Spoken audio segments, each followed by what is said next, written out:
Welcome back. More USD football with Jay and John here. What about the Coyote defense? Let's fill in the blank again. The Coyote defense a season ago was what, John? I think it was put in some bad situations a lot of the season. I think that defense played better than what the numbers will indicate, but they were put in some tough spots a lot, and they're not going to make excuses for it. They feel like, regardless, they got to get off the field, right? So tough spots last year. Excited to see where this group goes this year. Yeah, I think bottom line is if you play a lot, you're going to get tired, you're going to get worn down. We saw that particularly against NDSU when the offense stopped being able to move the football. Bison just ran right over the top of the defense, and that you can't hang that on those guys. I mean, they're out there playing hard and trying to do what they can. Got to get off the field on third down. That's certainly something that needs to improve. Got to get better in that total defense, points allowed, scoring defense. They're pretty good against the pass, but definitely need to shore things up against the run this year. What'd you find out in the spring with Travis Johansen? Honestly, not a lot, because they had a lot of guys they weren't able to use because of injuries. Guys they would have held out anyway, some that got hurt that weren't available because of whatever it was they were dealing with. But the one thing he did like about that, and I got a chance to talk with him about, was the fact that allowed them to get a look at what they had in terms of depth, get some of those guys some extra reps, and I think they're going to see the benefit of that now come fall. It's probably a blessing in disguise. We don't have, those guys available to go.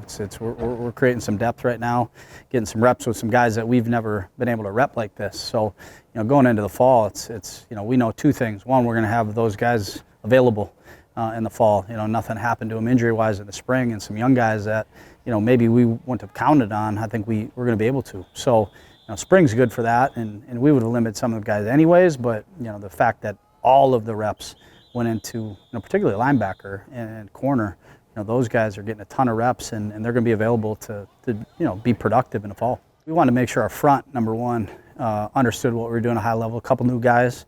We want to be deeper, as deep as we can up front. So, some of those guys that transferred in, guys that didn't get as many reps, had the red shirt. We kept on a couple guys that played 4 games last year that stepped in and picked up where they left off. So, number one, it always starts up front. It's cliche, but it does. Our focus to get those guys playing at a really high level, and then create some depth at backer.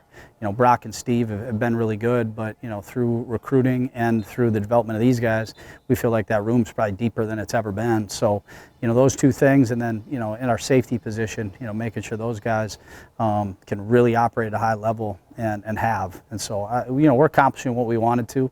I'm excited to see them, be able to go live one more time.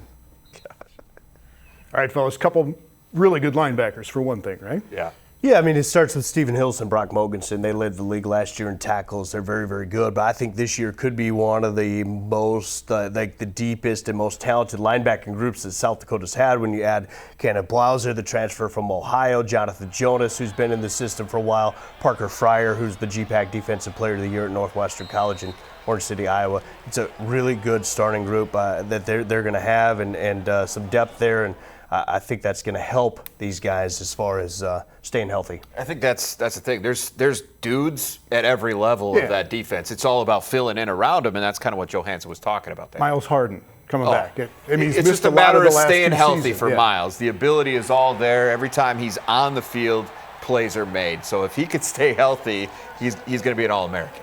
All right.